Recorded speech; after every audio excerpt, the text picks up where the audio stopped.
Hachette Audio presents The Widow's House, Book 4 of The Dagger and the Coin, written by Daniel Abraham, read by Pete Bradbury.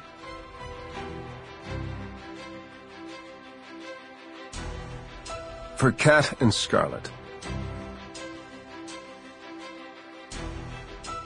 Prologue.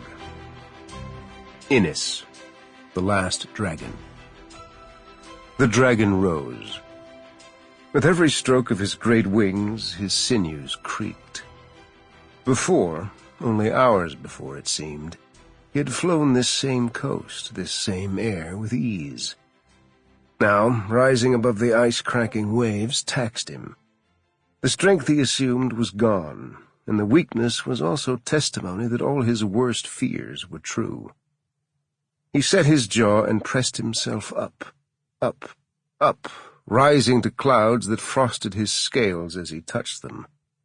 Brown earth and green water stretched below him. The snow on the ground matched the chill foam on the wave-tops, and he labored. Before, only hours, moments, the war had been at its height. The trap he had set for his mad brother, the last desperate hope for victory, had been in its final phase. All that had remained was to convince his imperial brother that he, Innis, the last of their clutch, had died in the fall of Astapal. And then, when Mad Murad went to the island to claim his victory, to mount one last attack and drive Murad and his allies deep into the palaces and laboratories and sink the island. All would drown as one. Innis had sent his friends, his lover, and the servants he trusted most to accomplish what he could not be there to complete. His scent would have distracted Murad and turned the whole business to chaos, so he had allowed himself to be buried in a secret tomb and invoked the silence. Murad would drown and his unclean allies with him. The madness would end, and those who remained would come and draw him back to wakefulness.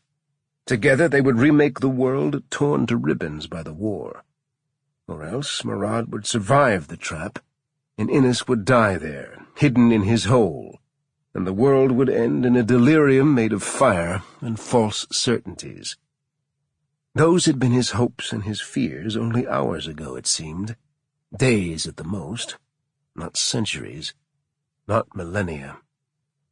What's become of Dracus Stormcrow, he had asked, and the slave, the first blood calling himself Marcus Wester, had Sample complete. Ready to continue?